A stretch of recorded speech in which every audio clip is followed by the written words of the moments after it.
तो अस्सलाम वालेकुम, उम्मीद है आप सब खैरियत से होंगे। तो आज मैं आप लोगों के लिए लेके आई हूँ स्पेशल पकोड़े। तो जो भी मैंने लगी थी बैंगन के पकोड़े, फिर मैंने सोचा चलो ऐड करते हैं आलू भी साथ में। सब बना रहे हैं आलू के पकोड़े, तो कोई बना रहा है बैंगन के पकोड़े, तो मैंने कहा चलो दोनों ही ऐड करते हैं।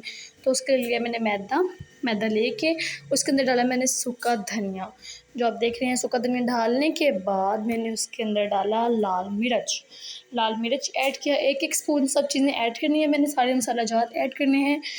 लाल मिर्च ऐड करने के बाद फिर मैंने इसके अंदर डाला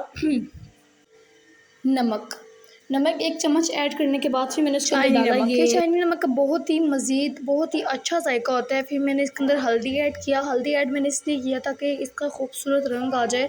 ये रंग खूबसूरत जब ये खूबसूरत रंग आ जाए तो ये पकौड़े और भी खूबसूरत लगती हैं और खाने का और दिल करता है। फिर मैंने कहा चलो इस बार ऐड करते हैं जो सा होता है ना, ट्राई करते हैं लहसुन का पेस्ट। फिर मैंने कहा चलो हरी मिर्च का भी पेस्ट ऐड करते हैं, देखते हैं ये कैसा जायका देता है। और ये वाकई बहुत ही अच्छा और कमाल का जायका देता है, जो खाने में बहुत मज़ेदार था। फिर मैंने इसके अंदर गरम मसाला ऐड किया गया, मैंने सारे मसाला ज़्यादा इसके अंदर ऐड कर दिए। फिर मैंने इसके अंदर पानी ऐड किया।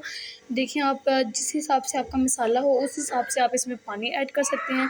फिर मैंने इसको अच्छी तरह मिक्स करना शुरू कर दिया। जो मैंने सारा सामान डाला है ना, ये बहुत ही मज़ेदार साबित होगा हम पकौड़े खाने में। देखें ये सारे मसाला जात अपना अपना रंग दिखा रहे हैं और ये और मज़ेदार हो जाएंगे। तो ये मेरा सारा मसाला तैयार हो गया, आप देखें ये बहुत ही अच्छी तरीके से तैयार हो गया। फिर उसके बाद जब ये इसके अंदर मैंने ऐड करना शुरू कर दिया आलू।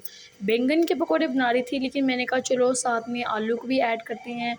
तो पहले आलू को बनाते थे, तो मैंने कहा बैंगन तो दोनों चीज़ों का टेस्ट आना चाहिए, देखते हैं ये कैसा लगता है बनने दे एक दफ़ा आप।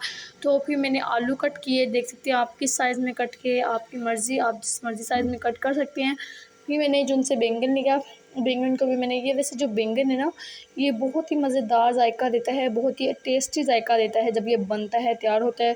तो फिर मैंने इन दोनों को मिक्सअप करना शुरू कर दिया, बैंगन और आलू को ऐड करके इसके अंदर मसाला जात के अंदर अच्छी तरह मिक्स कर दिया।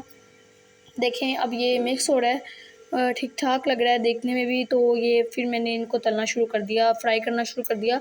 सॉस पैन में घी लेके, ऑयल ले लें, जो भी ले लें आपकी मर्ज़ी है।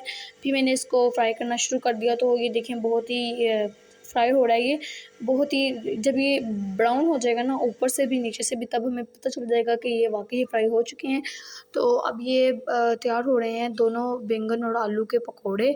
तो ये बहुत ही टेस्टी पकौड़े बने थे, मैं आपको बताऊं क्या, बहुत ही मज़े के और बहुत ही लजीज पकौड़े बने थे कि सब खाते रह गए और किसी और ने इफ्तारी की तरफ कुछ देखा ही नहीं, सिर्फ इसी को खाने में ज़ोर दिया हुआ है। सब छोड़ रहे हैं, कोई पानी नहीं पी रहा, कोई क्या नहीं कर रहा। फिर ये खाने के बाद सब पानी की तलाश में, पानी मिल जाए, पानी मिल जाए, पानी मिल जाए। लेकिन ये बहुत ही टेस्टी थे, सब ने हाथ चाटते रह गए, सब इतने मज़े के लगे, ये बहुत ही टेस्टी बने। किसी ने और किसी चीज़ को मुँह लगाया ही नहीं, सिर्फ पकौड़े देखेंगे भी माशाल्लाह कितनी खूबसूरत लग रही हैं देखने में और खाने में। तो आप सोच सकते हैं कितने मज़े लगते होंगे। तो ये जब मैंने डिश रखी तो डिश में एक चीज़ भी नहीं बाकी बची, सब खा गए सारे के सारे और मेरे लिए कुछ बचा ही नहीं। तो फिर मैं चुप कर गई। अल्लाह हाफ़िज़।